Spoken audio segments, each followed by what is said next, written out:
Salam, selamat malam sahabat terkasih. Pernahkah kita bertanya, bagaimana seorang yang dipilih dan diurapi Tuhan bisa berakhir dengan begitu tragis? Saul memulai hidupnya dengan kerendahan hati.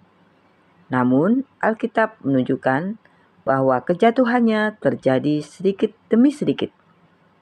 Malam ini kita akan melihat 3 kesalahan besar Saul yang akhirnya menghancurkan hidupnya. Kesalahan pertama, tidak taat kepada Tuhan. Dalam 1 Samuel 15, Saul memenangkan perang tetapi menyisakan Raja Agag, menyimpan ternak terbaik, membenarkan dirinya sendiri. Samuel berkata, mendengarkan lebih baik daripada korban sembelihan.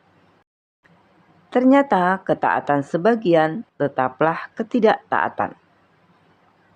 Kesalahan kedua, membiarkan iri hati bertumbuh.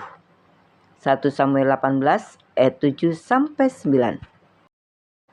Dan perempuan yang menari-nari itu menyanyikan berbalas-balasan.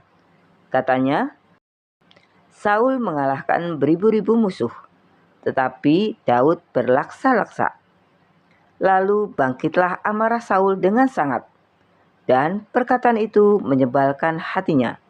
Sebab pikirnya, kepada Daud diperhitungkan mereka berlaksa-laksa, tetapi kepadaku diperhitungkannya beribu-ribu. Akhir-akhirnya jabatan raja itu pun jatuh kepadanya. Sejak hari itu, maka Saul selalu mendengki Daud. Sahabat terkasih, ketika perempuan-perempuan Israel bernyanyi, Saul mengalahkan beribu-ribu musuh, tetapi Daud berlaksa-laksa. Saul tidak bersuka cita. Saul mulai membandingkan dirinya. Sejak hari itu, ia memandang Daud dengan curiga. Iri hati membuat seseorang kehilangan sukacita atas berkat yang sudah Tuhan berikan. Saul masih raja, namun ia sibuk memikirkan Daud. Berapa banyak orang hari ini kehilangan damai karena terus membandingkan hidupnya dengan orang lain? Kesalahan ketiga, mencari jawaban di tempat yang salah.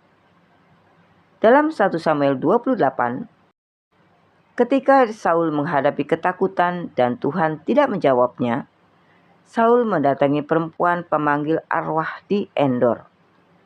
Inilah titik terendah Saul.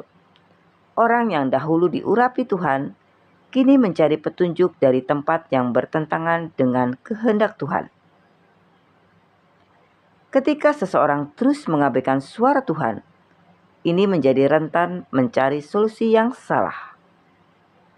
Sahabat terkasih, yang menghancurkan Saul bukan Daud. Yang menghancurkan Saul bukan Filistin. Yang menghancurkan Saul bukan keadaan. Yang menghancurkan Saul adalah keputusan-keputusan yang ia buat ketika hatinya menjauh dari Tuhan. Malam ini, Tuhan mengajak kita memeriksa hati. Apakah ada ketidaktaatan yang masih dipertahankan? Apakah ada iri hati yang sedang bertumbuh? Apakah kita sedang mencari jawaban dari sumber yang salah? Kabar baiknya, kita masih memiliki kesempatan untuk kembali kepada Tuhan. Apa yang gagal dilakukan Saul dapat kita lakukan malam ini. Datang kepada Tuhan dengan rendah hati dan bertobat. Karena kasih karunia Tuhan masih tersedia bagi setiap orang yang mau kembali kepadanya. Sahabat terkasih, mari kita berdoa bersama. Bapa yang Maha Baik, terima kasih untuk firman-Mu yang telah kami renungkan malam ini. Melalui kehidupan Saul, Engkau mengingatkan kami bahwa hati yang menjauh dari-Mu dapat membawa seseorang kepada keputusan-keputusan yang salah. Bapa, periksalah hati kami malam ini. Jika ada ketidaktaatan, ampuni kami. Jika ada iri hati, sucikanlah kami. Jika kami mulai mengandalkan hal-hal lain lebih daripada mengandalkan-Mu, kembalikan hati kami kepadamu. Ajarlah kami untuk tetap rendah hati, tetap taat, dan tetap setia dalam setiap musim kehidupan. Jagalah hati kami agar tidak tergoda oleh jalan pintas dan tidak kehilangan damai sejahtera karena membandingkan diri dengan orang lain.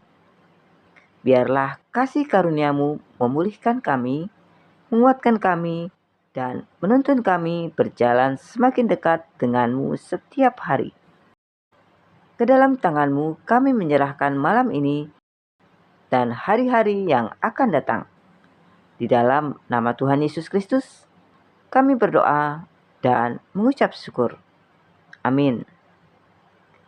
Sahabat terkasih, ketika hati tetap dekat dengan Tuhan, kita akan tetap memiliki hikmat untuk taat, damai untuk tetap bersyukur, dan kekuatan untuk tetap setia sampai akhir.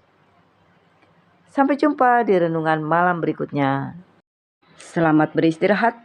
Tuhan Yesus memberkati.